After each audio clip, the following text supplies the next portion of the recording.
Okay, welcome once again. So let's continue with the magnetic fields due to an electric current. आपण last लेक्चरला Biot Savart's law बघितलेला होता. Okay, in last lecture we have seen Biot Savart's law. Okay, so आज आपण बायट-सावर्ट्स law चे एक application बघू. Okay, so what is that application? Current in straight conductor, that is infinite conductor. एक इन्फायनाइट कंडक्टर आहे आणि त्या कंडक्टर मधून करंट फ्लो होतो. ओके, सो त्या कंडक्टरच्या बाजूला एक पॉइंट कन्सिडर करायचा आणि त्या पॉइंटचं मॅग्नेटिक फील्ड फाइंड करायचं. Okay, so let us consider first of all एक conductor that is infinite conductor. Okay, so at this perpendicular distance let us consider point P. बघा पॉइंट P कुठे घेतलेला आहे, बरोबर त्या कंडक्टरच्या परपेंडिक्युलर म्हणजे सेंटरला असं आपण म्हणू शकतो. मग जर हा पॉइंट कन्सिडर केला किंवा हा पॉइंट कन्सिडर केला तर या पॉइंटच्या वर निम्मा कंडक्टर आहे आणि या पॉइंटच्या खाली निम्मा कंडक्टर आहे. Okay, so point P divide करतो कंडक्टरला थोडक्यात दोन पार्ट मध्ये, एक अपर मोस्ट पार्ट आणि एक lower most part. So consider करा याच्यामध्ये करंट फ्लो होतोय, that is I current is flowing through the conductor. We have to find the magnetic field at point P. Okay, so आता thumb rule प्रमाणे what is the direction of magnetic field? So we can say that the current is in upward direction. So when we curl our fingers, so we can say that the direction is inward. आतल्या साईडला direction असेल ना, simple, कारण current हा वरच्या डायरेक्शनला point out करतोय. So direction is inward, so we can show the magnetic field like this. So we have to find the magnetic field at point P. Okay, so let us consider a small element that is dl. Okay, एक small element dl consider केला and let us consider the distance like this. Okay, so this distance is suppose small r bar and this distance is suppose capital R. So this small r can be changed. Okay, ते small r जे आहे ते आपण आता fix घेतलेला आहे, तो इथं असू शकतो, इथं असू शकतो, कुठेही असू शकेल. पण कॅपिटल R मात्र कसं आहे, कॉन्स्टंट आहे, फिक्स आहे. So this is the diagram. So we have to find the magnetic field or magnetic field of induction at point P. Okay, so this is the straight conductor आणि या straight conductor मधून current flow होतोय. This is the infinite straight conductor and due to that current whatever the magnetic field is generated at point P, that magnetic field we have to calculate. Okay, so Biot Savart's law काय सांगतो, तर एक small element dl असेल तर त्या small element मुळे किती magnetic field तयार होतं हे बायट-सावर्ट्स लॉ सांगतो. म्हणजे आपण ते लिहिलेलं होतं बघा लास्ट लेक्चरला. काय लिहिलं होतं, तर dv इज इक्वल टू किंवा dv bar is equal to μ0 upon 4 pi I dl sin theta upon r square. चालेल, डिस्टन्सचा स्क्वेअर. आता इथं sin थीटा काय 1 असणार आहे, कारण थीटा आपण परपेंडिक्युलर 90 डिग्री येतो, so sin 90 becomes 1. So this equation we can write μ0 upon 4 pi I dl upon r square. So sin theta राहिला तरी चालेल ना. आता हे जे इक्वेशन आपल्याला मिळालेलं आहे, हे इक्वेशन एका स्मॉल एलिमेंट dl मुळे मिळालेलं आहे at point P and this is with the help of Biot Savart's law. पण मी मागाशी तुम्हाला इनिशियली कन्सिडरेशन करताना काय म्हटलं की पॉइंट P हा त्या वायरच्या मिडलला आहे असं इमॅजिन केलेलं आहे आपण. म्हणजे वायरचे दोन पार्ट पडले ना, एक अपर पार्ट आणि एक लोअर पार्ट. सो दोन पार्ट पडले ना, म्हणजे थोडक्यात या जर पॉइंटचं आपल्याला फाइंड करायचं असेल तर अपर पार्ट मुळे पण असणार आहे आणि लोअर पार्ट मुळे पण असणार आहे. म्हणजे तिथं दोन मॅग्नेटिक फील्ड असणार. मग दोघांचं आपण काय करूया, सिंपल ऍडिशन करूया. ओके, म्हणजे ही जी व्हॅल्यू आहे ही व्हॅल्यू डबल होणार. म्हणजे थोडक्यात total magnetic field we can find out taking the integration of dv. आपण dv चे इंटिग्रेशन घेतो पण dv दोन वेळा आहेत ना, म्हणून integration of twice dv we can say that. Twice dv का आलं तर एक अप्पर मोस्ट पार्टचं कॉन्ट्रीब्युशन आणि एक लोअर मोस्ट पार्टचं contribution at point P. So we can say that at point P there are two magnetic fields contributed. So one magnetic field is due to the uppermost part and one magnetic field is due to the lowermost part. So we can say that the magnetic field, that is total magnetic field. So total magnetic field B bar किती असेल तर integration of त्या dv चं दोन वेळा घ्यायचं म्हणजे twice of dv लिहिलं मी. ओके. सो आता dv आपल्याला इथं आहे mu 0 upon 4 pi ideal upon r square. So I will write this two constant बाहेर घेतो मी इंटिग्रेशन. आता इंटिग्रेशन आपल्याला लिमिट्स पण द्यायचे. सो लिमिट्स कसे द्यायचे, साहजिकच बाहेर इनफायनाइट आहे.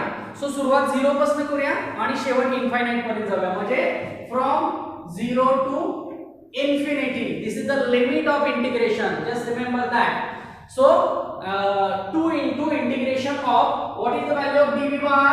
It is mu 0 upon 4 pi I dl upon r square. So look at this equation. 2 into integration of 0 to infinity mu 0 upon 4 pi I dl upon r square. I can write this equation as 2 or this 2 can be cancelled to the 4. So mu 0 I upon 2 pi जे constant आहे ते बाहेर घेऊया. मग राहिलं काय 0 to infinity dl upon r square. Okay. आता आपण इथं अँगल ह्या केस मध्ये 90 डिग्री कन्सिडर करतो पण इथं अँगल किती बघा लाईक दिस. काल बघितलं होतं ना अँगल कसा असतो ते. मग हा 90 डिग्री आहे का. So it is not 90 degree. So we can put the value of sin theta, ideal sin theta like this. Okay. So we can say that it is ideal sin theta. So dl sin theta is there. So sin theta राहिला ना vector. पण generally जर आपण हा point इथं घेतला असता 90 degree perpendicular झाला असता तर मग sin theta फॅक्टर आपण 1 केला असता. तो जनरल फॉर्म मध्ये आपण करत होतो पण इथं थीटा असल्यामुळे आपण काय घेतलं sin theta पुट केलं. Okay. So we can make the changes in this like this. So dv bar v bar is equal to mu 0 I upon 2 pi. Okay.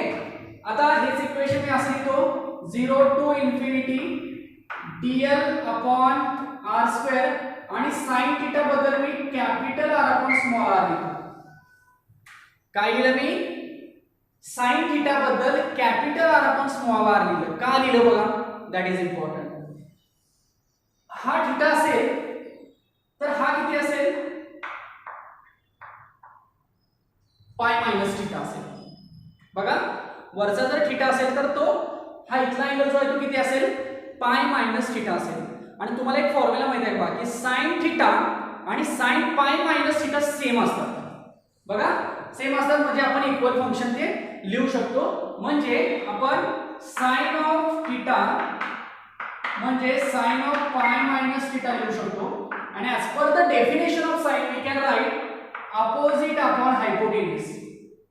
Opposite upon hypotenuse. So sin theta बद्दल आपण capital R upon small r लिहू शकतो ते मी इथं लिहिलं. आता हे r square आणि हा r काय होणार आहे तर r क्यूब होणार आहे. मग आपण काय करूया की हा कॅपिटल R बाहेर घेऊया. Okay. So equation becomes mu 0 I capital R upon 2 pi integration 0 to infinity 1 upon r cube into dl. चालेल का बघा. So 1 upon r cube into dl. So we can write this equation. Okay. आता small r आपण लिहूया. Small r कुठे आहे इथं आहे स्मॉल r. ओके. समजा या वायरची लेंथ आहे l. एवढी लेंथ म्हणजे ऍक्च्युअली इनफायनाइट वायर आहे त्यामुळे त्यातली एक लेंथ आपण l म्हणू शकतो. सो जर एवढी लेंथ l घेतली तर हा एक राइट अँगल तयार झाला. So we can apply the Pythagoras आणि we can write r square is equal to capital R square plus l square. चालेल का. सो याच्यावर स्मॉल r ची व्हॅल्यू आपण लिहू शकतो r square plus l square. पण आपल्याला r क्यूब आहे ना. सो आपण हेच इक्वेशन मग कसं होईल. So v bar is equal to mu 0 I r upon 2 pi and then integration of 0 to infinity 1 upon under root r square plus l square चा 3 by 2. So look at this equation. काय केलं मी, small R ची value फक्त put केली या equation वर. बघा दिसतंय का सगळ्यांना. सो स्मॉल आर ची व्हॅल्यू काय आहे, capital R square plus L square under root मध्ये. ती जर मी इथं पुट केली तर मला R square plus L square चा 3/2 मिळतो. आणि जर याचं इंटिग्रेशन जर बाय फॉर्म्युला जर सॉल्व केलं तर ते 1/r² इतके मिळतं. आता याचा सुद्धा एक प्रूफ दिलेला आहे बुक मध्ये, पण इथं काय तो सेपरेट सगळा सॉल्व करत बसायची गरज नाही. Just remember that 1/r². So we can write b bar is equal to mu 0 I r upon 2 pi and 1/r². याचा एक r काय होईल, कॅन्सल होईल आणि आपल्याला इक्वेशन काय मिळेल. So b bar is equal to mu 0 upon 2 pi I upon r. What is the equation? Mu 0 upon 2 pi I upon r. So this is the equation, that is magnetic field equation. लक्षात आलं का बघा, हे equation पुढे use करायचं आहे. हेच equation आपण असं लिहूया, b bar is equal to mu 0 upon 4 pi, that is इथं 2 ऍडजस्ट केला म्हणून 2i upon r. So we can say that again, this is the equation, that is b bar is equal to mu 0 upon 4 pi 2i upon r. So this is nothing but the magnetic field at a point P due to this total length. लक्षात आलं का, infinite length consider केली म्हणून त्या लेंथचे दोन part consider केले, एक upper most part, एक lower most part. Upper most part मधल्या स्मॉल डीएल ने किती मॅग्नेटिक फील्ड क्रिएट केलं, तर एवढं केलं. सेम लोअर मोस्ट मधल्या पार्टनं स्मॉल डीएल मुळे किती मॅग्नेटिक फील्ड क्रिएट केलं, तर सेम एवढंच केलं. म्हणून टोटल मॅग्नेटिक फील्ड आपण दोघांची ऍडिशन केली आणि त्याचं इंटिग्रेशन घेतलं, म्हणजे आपल्याला टोटल लेंथचा तिथं विचार करावा लागेल. कारण आपण Biot Savart's law small magnetic field काढू शकतो only due to the small DL length. So आपल्याला जर टोटल काढायचं असेल तर आपल्याला काय घ्यावं लागेल, इंटिग्रेशन घ्यावं लागेल. So we have taken the integration and we have solved this equation, that is b bar is equal to mu 0 upon 4 pi 2i upon capital R. So we can say here this b is inversely proportional to capital R. Simple आहे ना. बघा magnetic field हे थोडक्यात capital R वरती depend आहे. आता इथे ठीक आहे, हा आर कॉन्स्टंट आहे, पण हा जर पॉइंट इकडे आला तर कॅपिटल आर इन्क्रीज झालं. मग कॅपिटल आर जर इन्क्रीज झाला तर मॅग्नेटिक फील्ड काय होणार आहे, डिक्रीज होणार आहे. So there is a inversely proportional relationship between magnetic field and the distance, whatever the perpendicular distance or whatever the distance of that point from that straight wire, that is capital R. So we can say that the magnetic field is inversely proportional to the distance. So this is again one important conclusion from this point. ह्या point वरनं conclusion आपण करू शकतो आणि या point वरती MCQ CT questions येऊ शकतात. मॅग्नेटिक फील्ड आणि डिस्टन्स मधलं relation. So we can define the magnetic field or we can define the distance and we can say that there is a inversely proportionality in between magnetic field and capital R. capital R म्हणजे काय, distance आहे. So magnetic field मध्ये आणि distance मध्ये inversely proportional relation असतं. इनवर्सलीचा अर्थ काय, एक वाढला तर दुसरा कमी होतो किंवा दुसरा वाढला तर पहिला कमी होतो. That is simple. रिव्हर्स आहेत ना, दोघं पण अपोजिट आहेत. ओके, म्हणजे इनवर्सली प्रोपोर्शनल, इनवर्स किंवा रेसिप्रोकल रिलेशन इथं आपल्याला बघायला मिळतं मॅग्नेटिक फील्डचं आणि distance. So this is the point. It is also nothing but the application of the Biot-Savart's law. हे Biot-Savart's lawचं ऍप्लिकेशन आहे, उपयोग आहे की ज्याच्या मदतीने आपण मॅग्नेटिक फील्डची व्हॅल्यू फाइंड करू शकतो. डायरेक्शन जर आपण बघितली, डायरेक्शन इनवर्ड आहे, आपण थंब रूल यूज केला. सो डायरेक्शन फाइंड केली as well as magnetic value सुद्धा आपण याच्यावरनं फाइंड केली.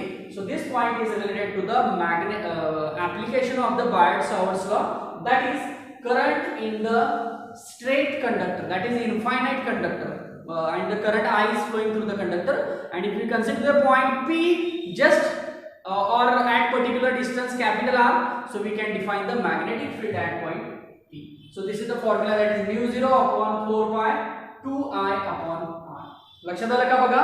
सो हे इक्वेशन आपल्याला पुढच्या पॉइंट मध्ये यूज करायचं आहे. सो आपण पुढचा पॉइंट बघूया. The next point. Next point is also interesting point. And very important point,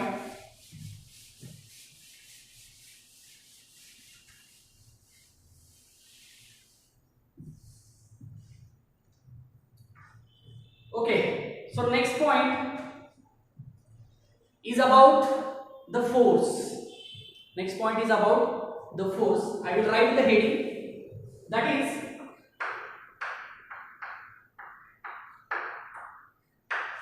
force of attraction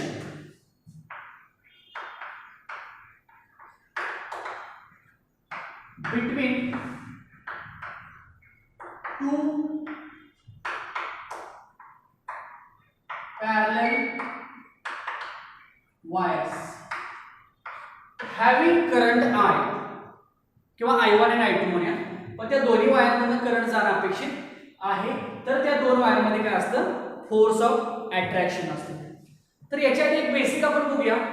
जर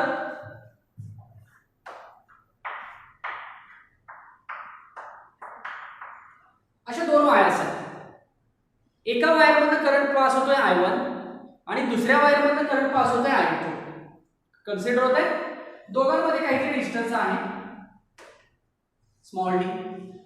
तर ह्या दोघांमध्ये फोर्स ऑफ अट्रॅक्शन होतो. म्हणजे या वायरमुळे याच्यावरती जो फोर्स आहे तो असा असेल आणि या वायरमुळे याच्यावरती जो फोर्स आहे तो असा असेल. काय म्हटलं मी, दोन वायर आहेत, दोन्ही वायरमधून सेम डायरेक्शनला करंट चाललेला आहे. ही वायर 1 म्हणूया आपण, ही वायर 2 म्हणूया आपण.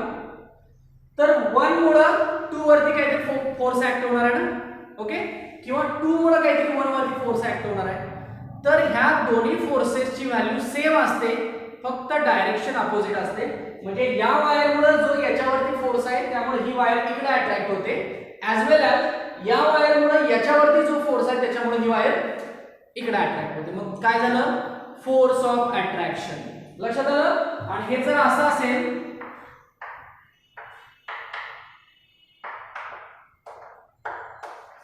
तर इथं मात्र काय असेल, फोर्स ऑफ रिपल्शन. का तर करंट डायरेक्शन अपोजिट झाली ना. सो आपल्याला याचा स्टडी इन डिटेल करायचा आहे. आता हे फोर्स ऑफ अट्रॅक्शन असंच का हे सिंपल आपल्याला पाम रूल माहिती आहे आपल्याला, palm rule. So palm rule प्रमाणे बघूया कसं होतं ते. पहिल्यांदा डायरेक्शन काढून घेऊया, नंतर मॅग्नेटिक व्हॅल्यू काढूया. समजा ही वायर फर्स्ट आहे की ज्याच्यामधनं I1 करंट फ्लो होतो. एका पर्टिक्युलर डिस्टन्स वरती वायर 2 आहे की ज्याच्यामधनं करंट I2 फ्लो होतो. That is I1 and I2, these are the currents flowing through two wires. मी म्हटलं की याच्यामुळे या वायरवरती फोर्स ऍक्ट होतो, त्यामुळे ही वायर इकडे यायला बघते. ओके, मला सांगा आपण राईट हँड थंब रूल बघूया. सो करंट डायरेक्शन इकडे आहे बघा. सो करंट डायरेक्शन इकडे असेल तर या वायरवरती जे मॅग्नेटिक फील्ड ऍक्ट होणार ते कसं असेल, इनवर्ड. बरोबर, सिंपल. लक्षात आलं. मग आता इथे चेक करूया. जर इनवर्ड मॅग्नेटिक फील्ड असेल लाईक दिस, पाम रूल आठवतोय का, आणि करंटची डायरेक्शन वरती असेल, सो इनवर्ड आणि करंट डायरेक्शन वरती, तर हा जो पाम आहे तो काय डिफाइन करतो, फोर्स. सो ही वायर कुठे जायला पाहिजे, टुवर्ड्स द लेफ्ट. लक्षात आलं. सेम आता या वायरमुळे याच्यावरती पण फोर्स आहे ना. मग पुन्हा चेक करा, right hand thumb rule. So current direction ही अशी आहे की थंब रूल, म्हणजे इथं जे मॅग्नेटिक फील्ड तयार होणार ते बाहेर येणार आहे, तुमच्याकडे येणार आहे, आपल्याकडे येणार आहे, बाहेर, out of the plane of paper. मग बाहेर जे येते त्याला आपण कसं डिफाइन करतो, मग बाहेर आलं म्हणजे असं लाईक दिस. सो बाहेर आलं आणि करंट वरच्या डायरेक्शनला, हे मॅग्नेटिक फील्ड आहे out of the plane of paper आणि करंट डायरेक्शन वरती आहे. सो पाम रिप्रेझेंट करतोय फोर्स. सो फोर्स कुठल्या डायरेक्शनला असेल, म्हणजे ही वायर पुन्हा कुणाला अट्रॅक्ट व्हायला बघेल, वायर 2 कडे. सो चेक करा, दोन्ही वायर्स एकमेकांच्याकडे अट्रॅक्ट करतायत कधी, करंट सेम डायरेक्शनला असेल तर. आणि हेच आपल्याला बघायचं आहे, force of attraction between two parallel wires किंवा two parallel current carrying wires. दोन्ही वायर्स मधून करंट पास होतोय. सो सेम करंट आहे असं आपण इथे इमॅजिन करूया. सो सेम करंट पास होते, आपल्याला पुढे एम्पियरची डेफिनेशन सुद्धा लिहायची, त्यामुळे सेम करंट 1 एम्पियर डिफाइन करायचा आणि त्याची डेफिनेशन लिहायची. सो आता आपण डिफाइन करूया की I1 आहे I2 आहे आणि दोन्ही एकमेकांच्याकडे अट्रॅक्ट करतायत. आणि काय अट्रॅक्ट करतायत ते बघितलं, लक्षात आलं. चला आता ॲज पर द बुक जशी डायग्राम आहे ती डायग्राम आपण बघू की बुक मध्ये कशा पद्धतीनं डायग्राम दिलेली असते. So this is wire 1, this is wire 2. Okay, ह्या वायर मध्ये करंट फ्लो होतोय I1, या वायर मध्ये करंट फ्लो होतोय I2. समजलं इथपर्यंत. दोघांमध्ये डिस्टन्स आहे स्मॉल d. ओके, मग मी काय म्हटले की या वायरवर इथं फोर्स ऍक्ट होणार आहे या वायरवरती, बरोबर, like this, right hand thumb rule. Okay, so इथं जे मॅग्नेटिक फील्ड तयार होणार आहे ते इनवर्ड. मग या दुसऱ्या वायरवरती फोर्स ऍक्ट होणार आहे, त्याला आपण म्हणूया F21 बार. मी असा एरो दाखवतो बघा, नोटेशन काही असू शकतं, आपल्याला समजलं पाहिजे. याचा अर्थ काय बघा, force on wire 2 due to 1. पहिल्या वायरमुळं दुसऱ्या वायरवरती किती फोर्स ऍक्ट होतोय, F21. इथं मॅग्नेटिक फील्ड आहे B बार म्हणूया, हे करंट आहे, फोर्स आला, ठीक आहे, त्या वायरला काहीतरी लेंथ असेल, ठीक आहे. तर आपण फोर्स किती डिफाइन करतो, force is equal to BIL. आठवतंय का, आणि साइन थीटा, पण साइन थीटा इथं सुद्धा 1 होणार, 90 डिग्री आहे अँगल, म्हणून लेंथ मध्ये आणि मॅग्नेटिक फील्ड मध्ये. So force is equal to BIL. सो या वायर साठी लिहा हा फॉर्म्युला. फोर्सच्या ऐवजी लिहिलं मी F21, B आहे तसंच ठेवतो, I च्या ऐवजी मला लिहायला लागेल I2 आणि L म्हणजे लेंथ आहे तशी लिहायला लागेल त्या कंडक्टरची, त्या वायरची. सो फॉर्म्युला काय लिहिला, F21 bar is equal to BIL किंवा BI2L.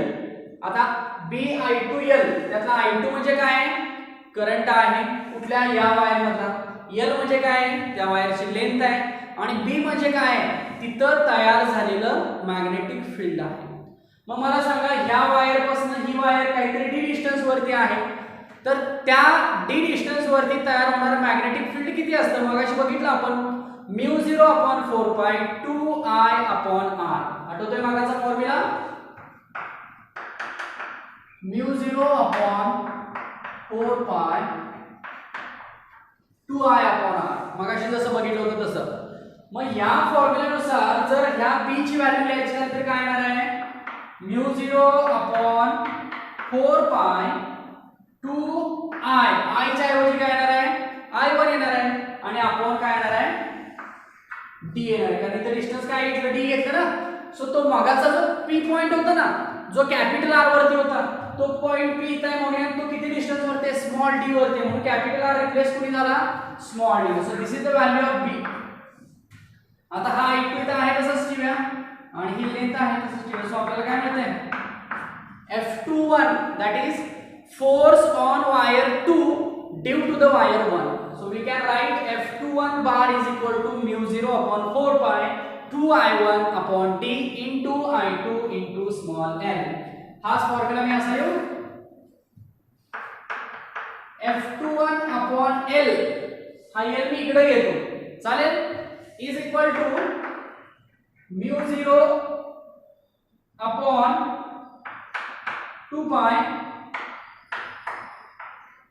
I1 I2 upon small d. चालेल का. सो काय केलं बघा, मी जो राईट साइडची लेंथ होती ती लेंथ मी लेफ्ट साइडला घेतली, आणि ती लेंथ काय झाली, फोर्सला डिवाइड झाली ना.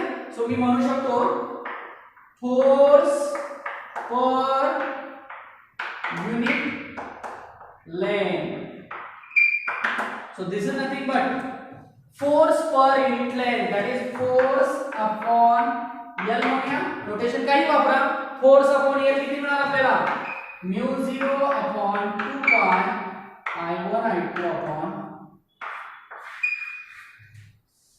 सो हा फोर्स मिळाला पण कुठला वायर 2 वरती ऍक्ट झालेला कुणामुळे वायर 1 मुळे ऍक्ट झालेला. So force on wire 2 due to the wire 1 हे असं लक्षात ठेवा. ज्याच्यावरती ऍक्ट होणार आहे तो पहिल्यांदा लिहायचा आणि ज्याच्यावर ऍक्ट होणार आहे तो दुसऱ्यांदा लिहायचा. सो 1 चा 2 वगैरे म्हणून मी हा एरो पण इथे दाखवला. लक्षात आलं. So this is nothing but a force on wire 2 due to the wire 1. आता असाच फोर्स वायर 1 वरती पण असणार आहे. बघूया मग तो फोर्स. बघा मी रब करतो इथं.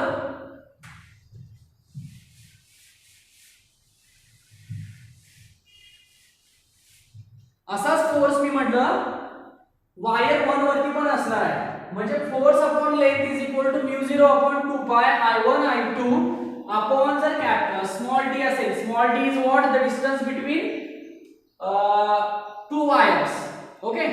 मग हाच फोर्स आपल्याला रिव्हर्स मध्ये याच्यावरचा काढायला लागेल. कुणामुळं वायर 2 मुळे. मग आपण बघूया वायर 2 इकडे चाललेले फ्लेमिंग लाईट लाईन. सो हा इकडे असं मॅग्नेटिक फील्ड ऍक्ट होईल ना. सो मॅग्नेटिक फील्ड लाईक दिस. याला काय म्हणायचं आउट ऑफ प्लेन किंवा आउटवर्ड पण. आणि हे जे आहे ना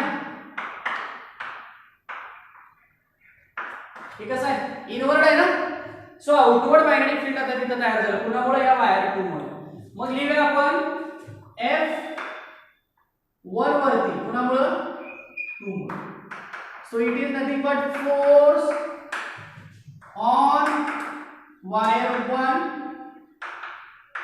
ड्यू टू 2. मगाशी केलं त्याच्या रिव्हर्स करायचं ना. सो आपण कसं लिहूया F1 to bar is equal to B. आता मगाशी काय लिहिलं होतं आपण I2 लिहिला होता पण आता इथला फोर्स लिहायचा आहे. So P I1 L. Length तीच ठेवूया आपण मगाशी होती तशीच सेम आहे ना length. So which is equal to B म्हणजे किती μ0 अपॉन 4 पाय 2 I2 upon small d I1 L. बघा इथं मगाशी लिहिलं होतं आपण μ0 अपॉन 4 पाय 2 I1 लिहिलं होतं. आता काय येणार आहे I2 येणार आहे आणि अपॉन d आहे तसंच आणि पुढचा I1 L.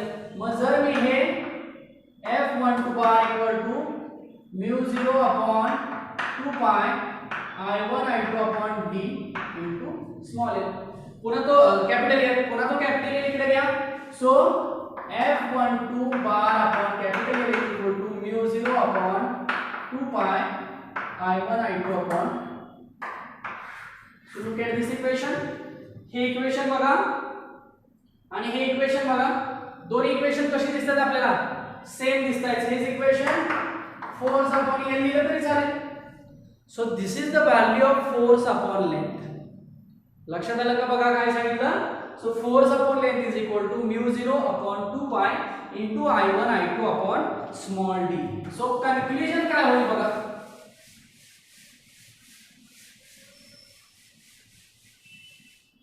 कन्क्लुजन काय होणार ह्या वायर वरती फोर्स कुठे आहे या डायरेक्शन. या वायरचा फोर्स कुठे आहे या डायरेक्शन. याला आपण काय म्हणूया F21 बार. याला म्हणूया F12 बार म्हणूया. मॅग्नेटिक फील्ड याच्यावरच कुठे असणार आहे आउट बाहेर असेल आणि याच्यावरच कुठे असणार आहे ई आतल्या साईडला असेल. बघा आणि ही डायरेक्शन कुणाची असणार आहे इकडे.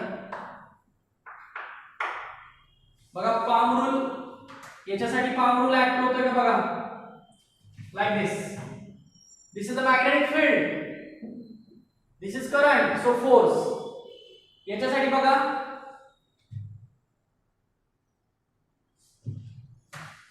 करंट इकडे दाखवायचं आपल्याला. Magnetic field out like this. Magnetic field out current towards left. So force downward. So downward force.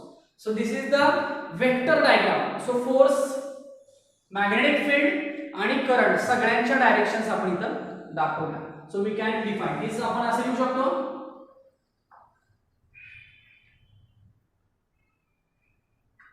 this is B bar, this is I bar, and this is F21 bar. याच्यासाठी लिहिले तेच आपण याच्यासाठी लिहूया, I bar वरतीच लिहूया. आता B bar बाहेर घेतला पाहिजे, सो फोर्स कुठे असेल. So this is the vector diagram for this. So ह्या दोन्ही डायग्रामवरून आपल्याला काय लक्षात येते की फोर्सच्या मॅग्निट्यूड व्हॅल्यू बघा किंवा फोर्स पर युनिट लेंथच्या मॅग्निट्यूड व्हॅल्यू कशा आहेत, सेम आहेत, पण डायरेक्शन्स कशा आहेत, अपोजिट आहे. So we can write F21 bar is equal to minus of F12 bar, but we can write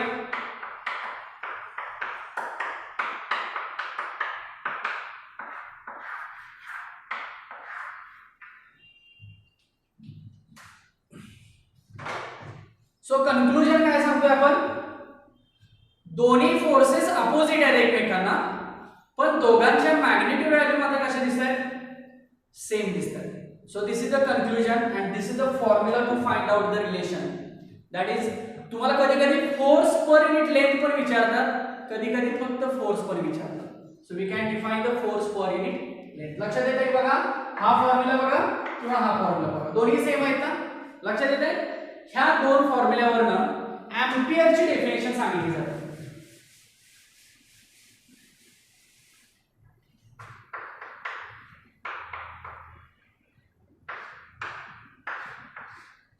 ampere म्हणजेच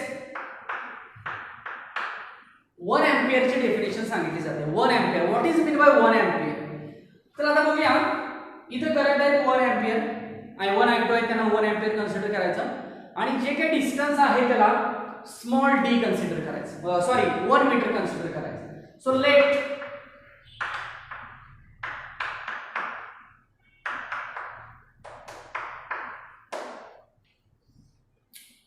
let I1 I2 which is 1 ampere and small d is equal to 1 meter. बघा, दोन considerations केले, एक I1 I2 1 ampere घेतला आणि एक small d जो आहे तो 1 मीटर घेतला. ओके, I1 I2 1 एम्पियर का घेतलं, कारण आपल्याला एम्पियर डिफाइन करायचं. एम्पियर म्हणजे काय, 1 एम्पियर डेफिनेशन. त्यासाठी आपल्याला दोन कॉइल किंवा दोन वायरच्या मधलं जे डिस्टन्स आहे ते 1 मीटर घ्यावं लागेल. So we consider I1 I2 which is 1 ampere and d is equal to 1 meter. So we can define force upon length, that is mu 0 upon 2 pi. So it is 1, and it is also 1. Okay, so we can define force per unit length is equal to mu 0 upon 2 pi, which is equal to 4 pi into 10 raised to minus 7 upon 2 pi. So which is equal to 2 into 10 raised to minus 7 Newton per.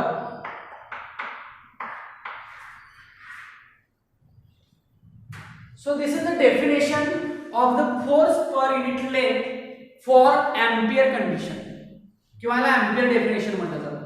काय definition आहे बघा, for 1 ampere current through both wires, दोन्ही wire मधला current किती पाहिजे, 1 ampere. For 1 ampere current through both wires separated by a distance 1 metre. Small d जो आहे तो कसा असेल, 1 मीटर असेल. It means what, when the same current or 1 ampere current flowing through both wire and those wires are separated by a small distance or separated by a distance 1 meter, that is d is equal to 1 meter, then the value of force per unit length of the wire is 2 into 10 raised to minus 7 Newton per meter. So this is the study case of this particular point. लक्षात आलं का बघा, हा point important point आहे. Force of attraction between two wires, दोन wires मध्ये असलेला force of attraction. ते कधी जर दोन वायर्स सेम करंट फ्लो करत असेल तर एकमेकांच्याकडे अट्रॅक्ट करतात, आणि जर अपोजिट करंट फ्लो करत असतील तर त्या एकमेकांपासून रिपल करतात. रिपल्शन असतं त्या दोघांच्या मध्ये, फोर्स ऑफ रिपल्शन असतं. लक्षात येतं. आणि हे force of attraction, force of repulsion काय येते, due to the palm rule असेल, due to the left hand rule असेल किंवा due to the screw rule असेल, कुठल्याही रूल नुसार जर बघितलं तर आपल्याला ज्या डायरेक्शन्स आहेत ते सेम या पद्धतीने मिळतात. So this is nothing but the force per unit or expression for force of attraction between two straight conductor or two wires having current I1 and I2. लक्षात आलं? आय होप की हे समजलं असेल. बघा व्यवस्थित एक्सप्रेशन्स आपण दोन्ही बघितलेले एक्सप्रेशन्स कशा पद्धतीने बघितले ते.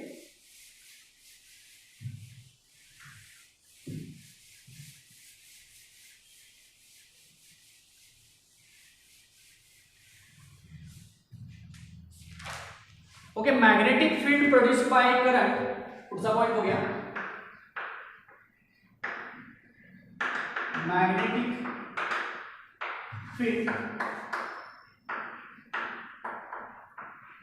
Produced by A current in A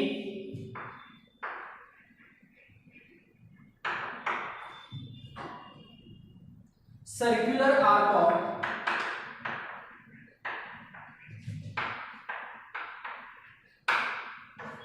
circular arc of Y. काय लिहिलेली? A magnetic field produced by a current in circular arc of Y. Okay, same हे जे आहे ते बायोट सावर्ट्स लॉचं ऍप्लिकेशन आहे.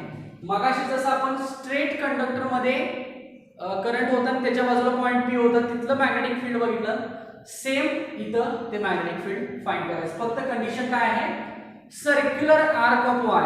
पूर्ण सर्कल पण नाही पण त्या सर्कलचा एक पार्ट आहे असं आपण म्हणूया. So like this.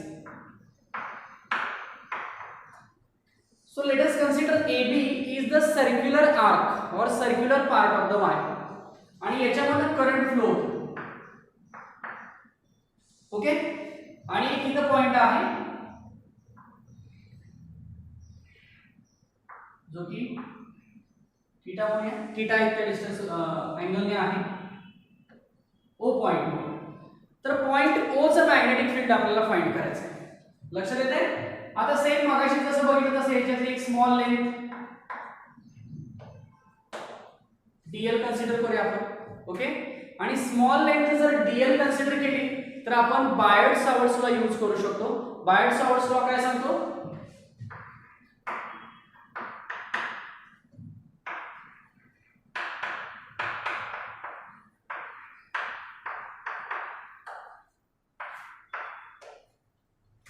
mu 0 upon 4 pi I dl sin theta upon r square. So this is the definition of the Biot-Savart's law, and this Biot-Savart's law is for a very small length, that is dl.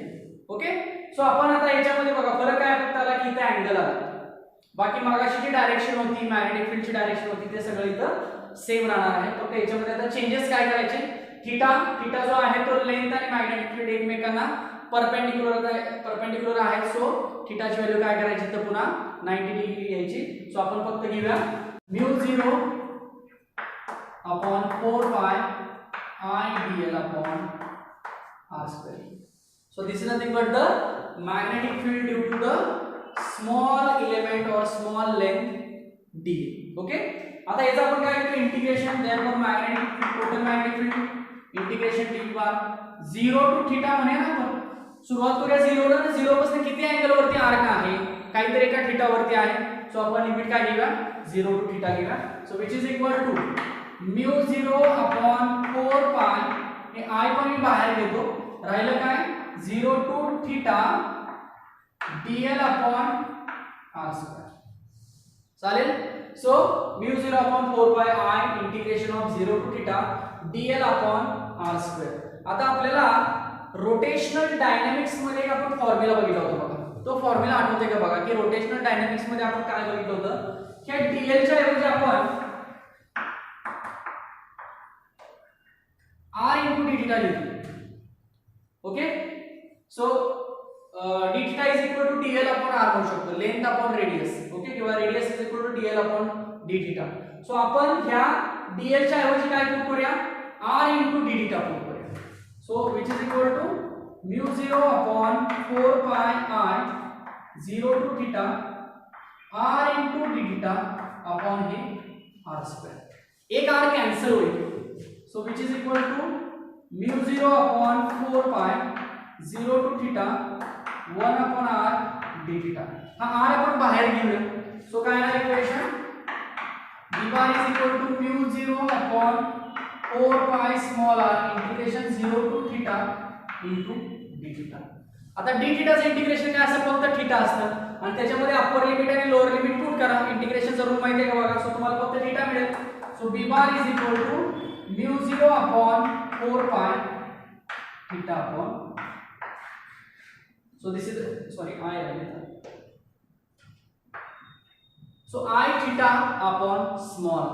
So this is the formula for the magnetic field produced by a current in a circular arc of wire. आता इथं theta हा एवढा आहे. जर हा पूर्ण, जर आपण याची स्टडी केस बघायचा तर पूर्ण सर्कल बघूया ना. Okay, so for complete circle theta किती असतो 360 डिग्री म्हणजे 2 पाय असतो ना. So b bar is equal to μ0 upon 4 pi I upon r. So this is the formula for total circle.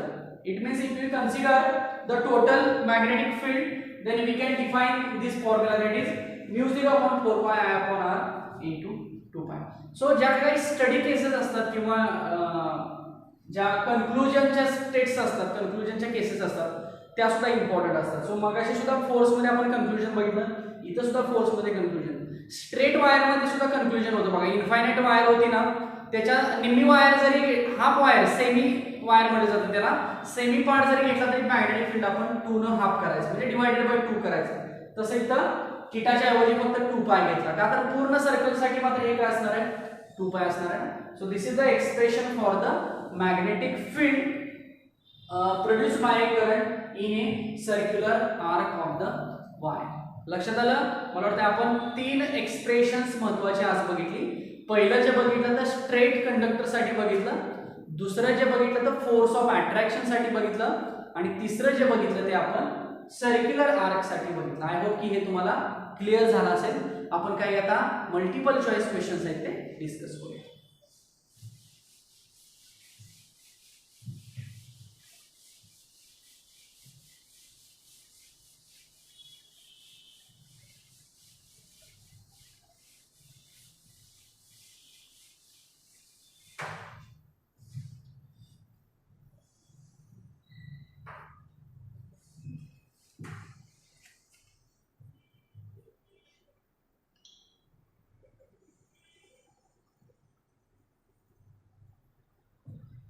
Okay, first, the force between two long parallel conductors is inversely proportional to. मगाशीच आपण expression एक बघितलं, force expression. Okay, so force आणि distance मध्ये relation बघितलं. तर distance कुठं आलं होतं आठवतंय, इनवर्सली प्रोपोर्शनल आलं होतं. So we can say that the force between two long parallel conductors is inversely proportional to the distance between conductors. त्याच्या 2 वायर्स होत्या, त्या 2 वायर्स मध्ये डिस्टन्स किती होतं, स्मॉल डी होतं. सो फोर्स आणि डिस्प्लेसमेंट जर बघितलं तर इनवर्सली प्रोपोर्शनल येते relation. So we can say that the d option is correct. Next, 2 thin long parallel wires separated by a distance b are carrying a current I ampere each. The magnitude of force per unit length exerted by one wire on the other wire is. Magnitude of force simple तुम्हाला काढायचं आहे. So मगाशी जे आपण expression बघितलेलं होतं फोर्सचं, ते expression इथे लिहावं लागेल आणि त्या एक्सप्रेशन वरून तुम्हाला त्याची व्हॅल्यू फाइंड करायला लागेल. आपण एक्सप्रेशन काय बघितलं होतं, फोर्स पर युनिट लेंथ आठवतंय. So μ0 upon 4 pi 2I1 I2 upon small d असं होतं ना. μ0 upon 4 pi 2I1 I2 upon small d होता. आता इथं बघा 2 लॉंग पॅरलल वायर्स आहेत, त्यांच्यामधलं डिस्टन्स b दिलेलं आहे, स्मॉल b. म्हणजे ह्या d च्या ऐवजी काय होणार आहे b होणार. ओके, आणि करंटची व्हॅल्यू काय दिलेली आहे I एम्पियर इच म्हणजे 2 into I into R. So we can say that it is mu 0 upon 2 pi I into I square. So mu 0 upon किंवा mu 0 into I square upon 2 pi into small b. जर option बी बघितला तर आपल्याला हा formula असा मिळतो. So this is nothing but the force per unit length. म्हणजे ही जी value मिळाली आपल्याला ती कशाची मिळाली फोर्स पर युनिट लेंथची मिळाली. म्हणजे mu 0 upon 2 pi into I square upon b. I square का आलं बघा तर I1 आणि I2 होते ना. सो I1 आणि I2 चं मल्टिप्लिकेशन होतं म्हणून तिथे काय आलं I square आलं आणि आपण फक्त स्मॉल d च्या ऐवजी आपण काय घेतलेलं आहे स्मॉल b कन्सिडर केलेलं आहे. Next a rectangular loop carrying a current I. एक रेक्टँग्युलर लूप दिलेला आहे त्याच्यामधून करंट I फ्लो होतोय is situated near a long straight wire. त्याच्या बाजूला एक लॉन्ग स्ट्रेट वायर आहे parallel to one of the side of the loop. त्या लूपच्या एका साइडला ती पॅरलल आहे and is in the plane of the loop. If a steady current I is established in the wire as shown in the figure then the loop will. बघा check करा diagram बघा.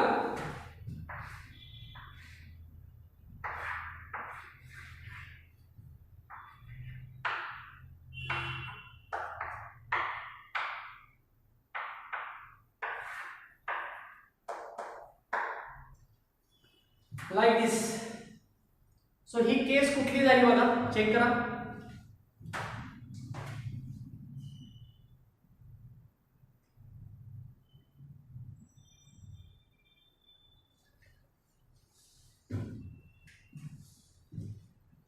check which case is this. So we can say that this is the case of force that is parallel forces ची केस होती का okay. म्हणजे जर दोन wire असला तर इथं आपल्याला काय घ्यायचं आहे की हा जो लूप आहे ह्या लूपची एक साइड आपल्याला घ्यायची म्हणजे कुठली ही साइड घ्यायची ओके. आणि ही एक वायर आहे की जी त्याच्या भोवती प्लेस केलेली आहे त्याच्या बाजूला ठेवलेली आहे. मग त्या वायरच्या बाजूला जर एक वायर असेल तर दोन्ही वायर आपल्याला एकमेकाला कशा दिसतात पॅरलल दिसतात. दोन्ही वायर मधून जाणारा करंट चेक करा सेम करंट आहे सेम डायरेक्शन आहे. सो या कन्सेप्ट प्रमाणेच आहे ना किंवा या कन्सेप्ट मधलंच आहे फोर्सचीच कन्सेप्ट इथं आपण यूज करतोय. फोर्सच्या कन्सेप्ट प्रमाणेच आपण सांगतोय की दोन्ही वायर आणि दोन्ही वायर मधून जाणारा करंट हा सेम डायरेक्शनला आहे. मग जर सेम डायरेक्शनला असतील तर दोन्ही वायर्स एकमेकांना काय करतील मूव टुवर्ड्स द वायर म्हणजे दोन्ही एकमेकांना काय करतील अट्रॅक्ट करतील. So option C. लक्षात येते here this is for option B.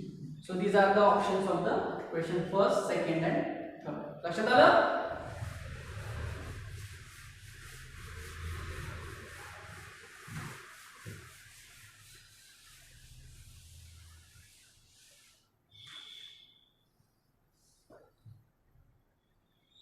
Okay, next. Two long parallel wires are at a distance of 1 meter. मगाचीच केस आहे फोर्सची. So distance D is equal to 1 meter. If both of them carry 1 ampere of current.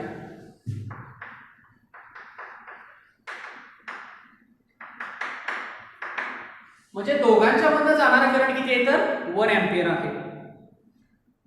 Then force of attraction per unit length between the two wires is simple आहे तोच formula force per unit length. लक्षात येते formula तोच use करायचा mu 0 upon 4 pi 2I1 I2 upon small d. Okay आता ह्या value 1 1 दिलेला आहे. So it is mu 0 2 1 1 1 it is again 4 pi. Okay, so 2 2 so mu 0 upon 2 pi. पण mu 0 किती असतं 4 pi into 10 raised to minus 7. So 4 pi into 10 raised to minus 7 upon 2 pi. पहिला pi cancel 2. So it is force per unit length that is 2 into 10 raised to minus 7 Newton per meter. 2 into 10 raised to 10⁻⁷ newton per metre. So ही case आठवली का बघा मागाची study केस जी आपण ampere साठी बघितली होती. Ampere साठी काय बघितलं होतं आपण, करंट 1 एम्पियर असतात, दोन्ही करंट दोन वायर होत्या पॅरलल, दोन्ही वायर मधून फ्लो होणारे करंट हे 1 एम्पियर असतात. दोन वायरच्या मधलं डिस्टन्स हे 1 मीटर असतं, जे की स्मॉल टी म्हणतो ना आपण. So force per unit length आपल्याला एवढी व्हॅल्यू मिळाली होती 2 × 10⁻⁷ newton per metre. So same त्याच कंडिशनचं हे एक्झाम्पल आहे. सो आपल्याला फॉर्म्युला महत्त्वाचा रिमेंबर, कन्सेप्ट तर समजली. कन्सेप्ट मध्ये काय इम्पॉर्टंट होती तर फोर्सची डायरेक्शन इम्पॉर्टंट होती. पहिल्या वायरमुळे दुसऱ्या वायरवरती कसा फोर्स तयार झाला, दुसऱ्या वायरला पहिल्या वायरवरती कसा फोर्स क्रिएट केला, दोन्ही फोर्सेसच्या डायरेक्शन अपोजिट का आल्या, दोन्ही फोर्सेसचं मॅग्निट्यूड पण सेम का आलं, मगाशी बघितलं ना. सो ही जी कन्सेप्ट आहे, पाठांतर हा पुढचा पार्ट आहे, पण कन्सेप्च्युअल जर तुमच्या लक्षात राहिलं तर बरं. याच्यासाठी पाठांतर गरजेचं नाहीये, सीईटी साठी असेल किंवा न्यूमेरिकल साठी असेल. So you must remember the actual concept. Conceptual things मी काय म्हणतो तुम्हाला, तर कन्सेप्च्युअल थिंग असेल व्यवस्थित तर आपल्याला ते रिमाइंड होतं आणि कुठला फॉर्म्युला तिथे यूज करायचा हे लक्षात येतं. समजतंय. So this is the formula, that is force per unit length which is equal to μ0/4π 2I1I2 upon small t. सगळ्या गिवन व्हॅल्यू दिलेल्या आहेत. सो आपण काय केलं इथं आन्सर सॉल्व्ह केला. So option A.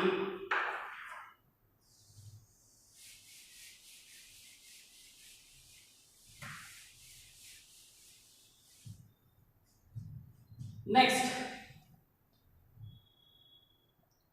a wire carrying current I and other carrying current 2I. ही पहिली wire आहे आणि ही दुसरी वायर आहे. Okay, in the same direction मध्ये आहे, म्हणून मी हे दोन्ही एरो कसे दाखवले, सेम दाखवले. सो I आणि 2I हे सेम डायरेक्शनला आहेत. Produce magnetic field at the mid point. So ह्या दोघांच्या मुळे इथं कुठेतरी एक मिड पॉइंट आहे. सो या ठिकाणी काय होते, मॅग्नेटिक फील्ड तयार होते, produces at the magnetic field at mid point. So what will be the field when 2I wire is switched off.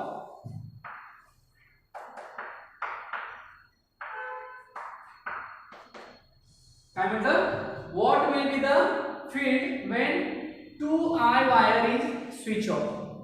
थोडासा विचार करावा लागेल. काय बघा, मगाचीच केस आहे, दोन पॅरलल वायर्स दिलेले आहेत, फक्त याच्यामधला करंट I आहे आणि याच्यामधला करंट 2I आहे. ठीक आहे. सो आपण काढू शकतो की याच्यावरने याच्यावरचा फोर्स किती आहे किंवा याच्यावरने याच्यावरचा फोर्स किती आहे, मॅग्नेटिक फील्ड किती आहे दोघांच्यामुळे तयार झालेलं, किंवा मिड पॉइंट असलेले मॅग्नेटिक फील्ड किती आहे हे आपण फाइंड आउट करू शकतो. पण इथं डायरेक्ट कंडिशन काय लक्षात ठेवायची बघा, ही वायर काही कामच करत नाही असा थोडक्यात अर्थ आहे. 2I वायर स्विच ऑफ केल्यानंतर इथं मॅग्नेटिक फील्ड किती असेल असं म्हटलेलं ना, लक्षात येत आहे. समजा ह्या वायरमुळे तयार झालेलं मॅग्नेटिक फील्ड काहीतरी B1 असेल आणि या वायरमुळे तयार झालेलं काहीतरी B2 असेल. मग टोटल मॅग्नेटिक फील्ड काय घेतलं जातं तर याचं आणि याच्या दोघांची मायनस केली जाते मिड पॉइंट असल्यामुळे. बघा, so B bar is equal to B1 bar minus B2 bar म्हटलं जातं. B1 बार म्हणजे काय आहे तर पहिल्या वायरमुळे तयार झालेलं मॅग्नेटिक फील्ड आणि B2 बार म्हणजे काय आहे तर दुसऱ्या वायरमुळे तयार झालेलं मॅग्नेटिक फील्ड. मग पहिल्या वायरमुळे तयार झालेलं मॅग्नेटिक फील्ड आपण काढू शकतो, दुसऱ्या वायरमुळे तयार झालेलं काढू शकतो. पण दुसरी वायर काय सांगितलंय, स्विच ऑफ. स्विच ऑफ म्हणजे करंट झिरो करूया. मग मला सांगा, जर करंट झिरो केला तर मॅग्नेटिक फील्ड जनरेट होणार आहे का तर नाही होणार, कारण आपण टॉपिकच काय बघतोय की एखाद्या वायरमधून जर करंट फ्लो होत असेल तर तिथे मॅग्नेटिक फील्ड तयार होते त्याच्या बाजूला. थंब रूल माहिती आहे ना, curled fingers represent the magnetic field. So जर इथं 2I करंट जर स्विच ऑफ केला म्हणजे करंटच काढून घेतला तर या वायरमध्ये करंटच अवेलेबल नाहीये. मग वायरमध्ये जर करंट अवेलेबल नसेल तर ही सेकंड वायर कुठलं मॅग्नेटिक फील्ड तयार करेल का तर तयार करणार नाही. आणि मग जर ही मॅग्नेटिक फील्ड जर तयार करणार नसेल तर हा जो मिड पॉइंट आहे इथं जे मॅग्नेटिक फील्ड तयार होणार आहे ते कुठलं होणार आहे तर फक्त B1 बार इतकं होणार. लक्षात येते, म्हणजे आपल्याला आन्सर मिळेल B bar is equal to B1 bar minus 0. So B bar is equal to B1. So आता B1 बार म्हटलेला आहे, हा तर ऑप्शन नाहीये, पण B1 बारच्या ऐवजी फक्त B म्हणू शकतो आपण. So B magnetic field can be created, can be generated. So option C is correct for this question. बघा काय सांगितलं, कन्सेप्ट तीच आहे, फक्त मिड पॉइंट विचारला. सो मिड पॉइंटला मॅग्नेटिक फील्ड हे असं लिहायचं असतं B1 - B2, पण यातलं B2 काय झालं, 0 झालं का, तर 2I वायर ही स्विच ऑफ झाली. त्यामुळे आपण काय केली, तर डायरेक्ट B बारची व्हॅल्यू फाइंड केली. समजलं इथपर्यंत? So this is the question and it's answer. Next,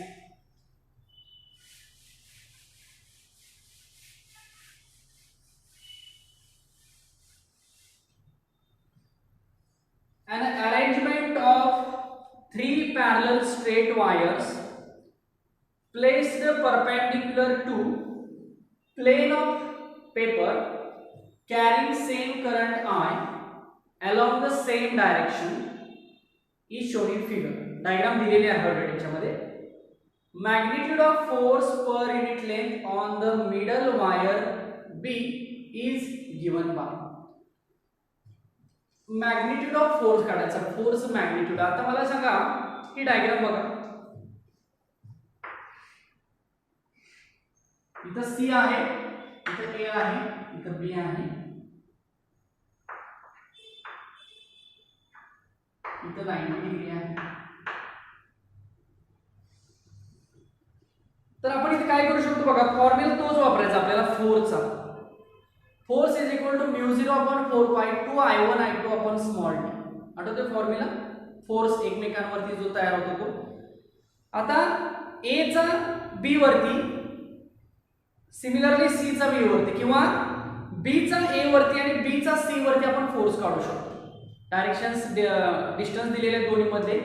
आता पॉइंट B आणि पॉइंट C चा विचार करूया. तर पॉइंट B एक प्रकारची वायर आहे म्हणे आणि पॉइंट C एक प्रकारची वायर आहे म्हणे. ती परपेंडिक्युलर ठेवली म्हणून आपल्याला तिथे पॉइंट दिसतात ना, पण ऍक्च्युअली ह्या 3 वायर्स आहेत. ओके, सो 3 वायर्स मध्ये आपण 2 फोर्स काढायचे, एक B आणि C मधला आणि एक B आणि A मधला. लक्षात येतंय? आणि ह्या दोन्ही फोर्सेसचं काय घ्यायचं आहे, मॅग्निट्यूड घ्यायचं आहे. ह्या दोन्ही वायरमुळे A आणि C मुळे B वरती असणारा मॅग्निट्यूड. मग 2 वेक्टर्स आहेत थोडक्यात इथं. मग मॅग्निट्यूड कसं घेतो आपण, सो मी लिहितो इथं B फोर्स ऑन B म्हणतो. तर मॅग्निट्यूड कसं लिहितो आपण, FA² प्लस FC². म्हणजे पहिला आणि दुसरा फोर्स आधी काढावा लागेल आणि दोघांचं मॅग्निट्यूड आपल्याला एकत्र घ्यायचं आहे B वरती. म्हणून आपण मॅग्निट्यूड व्हॅल्यू कशी लिहितो, FB bar magnitude is equal to under root ते 2 वेक्टर्स आहेत त्यांचा मॅग्निट्यूडचा स्क्वेअर घेतो. मग आपल्याला FA आणि FC काढता येते. आता FA आणि FC कसे असतील, सेमच असतील ना, का तर दोन्ही A आणि C पॉइंट B पासून कसे सेम डिस्टन्स वरती आहे, करंट सेम आहे, त्यामुळे तिथं तयार होणारा सेम, बघा करंट सेम म्हणलेला आहे, सेम डायरेक्शन म्हणलेले आहे, त्यामुळे जे काही फोर्स असेल तो फोर्स दोन्हीचाही सेम असेल. म्हणजे याचाही फोर्स सेम आणि याचाही फोर्स सेम. पण ते 2 फोर्स आपल्याला इथे घेतले पाहिजे. मग आपल्याला फोर्सची डेफिनेशन काय असते,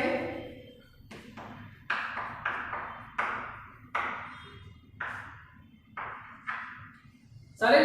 so F is equal to μ0/4π2I1I2/d. चला मग ह्या दोन व्हॅल्यूज आपण इथे पुट करूया. So it is equal to under root twice of μ0/4π2, आता याची I² म्हणूया अपॉन स्मॉल d. चालेल का, I1 I2 दोघेही सेम आहेत ना, I आहे. सो आपण काय करूया, I² म्हणूया.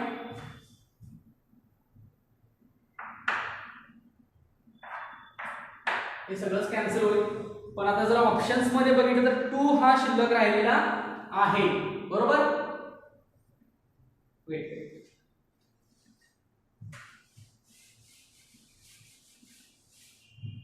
सो FA काय असेल, μ0/4π2I²/d प्लस FC काय असेल, याचा स्क्वेअर आहे, μ0/4π2I²/d याचा स्क्वेअर. सो हे होणार आहे A² plus B² A² plus A² twice A² आपण म्हणू शकतो ना. Okay, So 2 into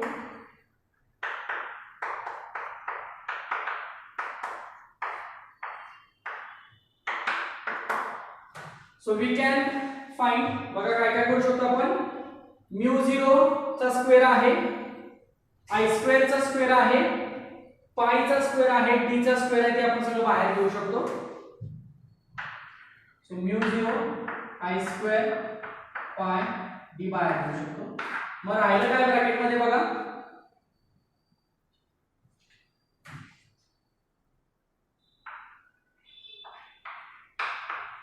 one upon root 2 बरोबर आहे का बघा म्हणजे आपल्याला दोन्ही फोर्सेसचे ऍडिशन करून त्यांचे स्क्वेअर करायचे कारण का तर मॅग्निट्यूड घ्यायचं मॅग्निट्यूडचा फॉर्म्युला आठवतो बघा स्केलर आणि वेक्टर मध्ये सो आपण काय केलं की ऍडजस्टमेंट केली fa काढला fc काढला सो आन्सर d आहे बघा mu 0 I square upon root 2 pi d हे आन्सर आहे ऍक्च्युअली म्हणजे ऑप्शन डी आहे याच्यासाठी ओके लक्षात आलं का काय केलं कारण दोन्हीची मॅग्निट्यूड व्हॅल्यू घेतली आणि दोन्ही मॅग्निट्यूड व्हॅल्यूचा स्क्वेअर केला त्या स्क्वेअरचं स्क्वेअर रूट घेतलं सो आपल्याला आन्सर इतकं मिळतं की mu 0 I square upon root 2 pi into d so D option is correct concept ही आहे लक्षात ठेवा पहिल्यांदा fa काढायचा आहे fa चा स्क्वेअर करायचा नंतर fc काढायचा fc चा स्क्वेअर करायचा दोघांची ऍडिशन करायची स्क्वेअर रूट मधनं का तर मॅग्निट्यूड तसं काढतो आणि आन्सर काढायचं शेवटी आपल्याला आन्सर हे मिळेल दॅट इज डी ऑप्शन मिळणार आहे so mu 0 I square upon root 2 pi into d so this is the answer of the question number or last question हे डिटेल मध्ये सॉल्व केलेलं नाहीये मी तुम्ही हे करू शकता हिंट फक्त महत्त्वाचे आहे अजून एक तुम्हाला सांगायचं होतं आपण लास्ट लेक्चरला एक पॉइंट बघितला आता कुणाला तो लक्षात आलाय का बघा म्हणजे जेव्हा तुम्ही बघितला असेल लेक्चर तेव्हा ते cos 0 ची व्हॅल्यू 1 असते सिंपल पण माझ्याकडे चुकून ती 1 0 असते असं सांगण्यात आलेलं होतं मी पण व्हिडिओ बघितल्यानंतर पुन्हा माझ्या लक्षात आलं तुमच्या कोणाची ही गोष्ट लक्षात आली का बघा सो ते करेक्शन मी थोडक्यात इथे करतो आजच्या लेक्चर मध्ये आपण बघत होतो potential energy okay so potential एनर्जीच्या आपण 3 कंडिशन्स बघितल्या होत्या potential energy positive potential energy 0 आणि पोटेन्शियल एनर्जी निगेटिव्ह आठवतंय का बघा ह्या 3 कंडिशन्स बघितल्या होत्या फॉर्म्युला लिहिला होता mv cos of theta 1 minus cos of theta 2 so पहिली केस आपण लिहिली होती mv cos of 0 minus cos of theta म्हणजे 0 वर्ग म्हणजे इथून जर इन्क्लाइन केला आपण तर पोटेन्शियल एनर्जी एवढी असते तो सो फॉर्म्युला होता mv 1 minus cos या फॉर्म्युल्यामध्ये माझ्याकडे चुकून cos 0 च्या ऐवजी आपण 0 केलेलं होतं आपला formula minus mv cos theta तर येणारच आहे पण त्याच्या आधीचा हा एक फॉर्म्युला महत्त्वाचा होता की जो 0 आणि थीटा मधला होता सो 0 आणि थीटा मधला हा एवढा फॉर्म्युला पोटेन्शियल एनर्जीचा मिळतो so u mv into bracket 1 minus cos theta तेवढी एक करेक्शन करा आणि आता minus mv cos theta formula कसा येतो तर या कंडिशनला 90 डिग्री सो 90 टू थीटा जायचा मग 90 टू थीटा गेलं तर काय येणार u mv cos of 90 minus cos of theta 90 to theta so u minus mv cos so again this is the formula of the potential energy दोन्ही फॉर्म्युले मिळाले होते कारण फॉर्म्युला मेन फॉर्म्युला आपला हा होता बघा आठवतंय का बघा mv cos theta minus cos theta किंवा cos theta 1 minus cos theta 2 so main फॉर्म्युल्यावर आपण 2 केसेस बघितल्या ऍक्च्युअली मागच्या वेळेस लिहिताना इथं मी 0 करून हा डायरेक्ट फॉर्म्युला सांगितला होता पण ऍक्च्युअली असं नाहीये हा बघा ना cos 0 सगळ्यांना माहिती आहे 1 आहे सो ते बाय मिस्टेक झालं होतं चुकून झालं होतं लक्षात आलं नाही ते सो cos 0 च्या ऐवजी 1 घ्या so 1 minus cos theta okay आणि 90 टू थीटा असेल तर mv आता cos 90 किती घेतो आपण 0 घेतो सो तिथं 0 झालं सो राहिलं काय मायनस cos थीटा मग याच्यावर आपण कन्फ्युजन केलं होतं आठवते का बघा जर m बार आणि b बार असे असतील तर 0 अँगल झाला सो निगेटिव्ह आली ना पोटेन्शियल एनर्जी आणि जर m बार आणि b बार असे असतील तर cos 180 झालं सो cos 180 minus 1 असतं ना सो मायनस मायनस प्लस होणार आणि mb येणार पोटेन्शियल एनर्जी सो या केस मध्ये पॉझिटिव्ह असते पोटेन्शियल एनर्जी या केस मध्ये निगेटिव्ह असते पोटेन्शियल एनर्जी. लक्षात आलं? So this is about some changes in the last lecture. Last लेक्चरचं व्यवस्थित बघा, त्याच्यामधला हा छोटासा चेंज आहे तेवढा फक्त जर वहीमध्ये नोट्स काढल्या असतील तर त्याच्यामध्ये फक्त तो करून घ्या. काही शंका असतील तर डेफिनेटली विचारा. लक्षात आलं? So these are the points related to the magnetic force due to the electric current. आज आपण 3 एक्सप्रेशन्स बघितले महत्वाचे. 3 एक्सप्रेशन्स मध्ये आपण सांगितलं की स्ट्रेट करंट वायर असेल तर तिथलं मॅग्नेटिक फील्ड किती, 2 वायर्स मधला फोर्स ऑफ अट्रॅक्शन किती, आणि शेवटचा जो पॉइंट सर्क्युलर आर्कचा बघितला त्याच्यामधलं मॅग्नेटिक फील्ड किती. सो ह्या 3 एक्सप्रेशन्स आणि 1-2 सोपी एमसीक्यूज जी काय बुक मधली किंवा MST CET लेवलची जी काही क्वेश्चन्स होते तेवढे डिस्कस केले. महत्त्वाच्या कन्सेप्ट होत्या ज्याच्यावरती न्यूमरिकल सुद्धा जास्त इम्पॉर्टंट राहतात, तेही सॉल्व्ह करायला मजा येते, पण कन्सेप्ट समजणं गरजेचं आहे. आय होप की ही कन्सेप्ट आणि आजचं लेक्चर तुम्हाला डेफिनेटली समजलं असेल असं मी इमॅजिन करतो. आपण भेटूया नेक्स्ट लेक्चरमध्ये. Thank you so much.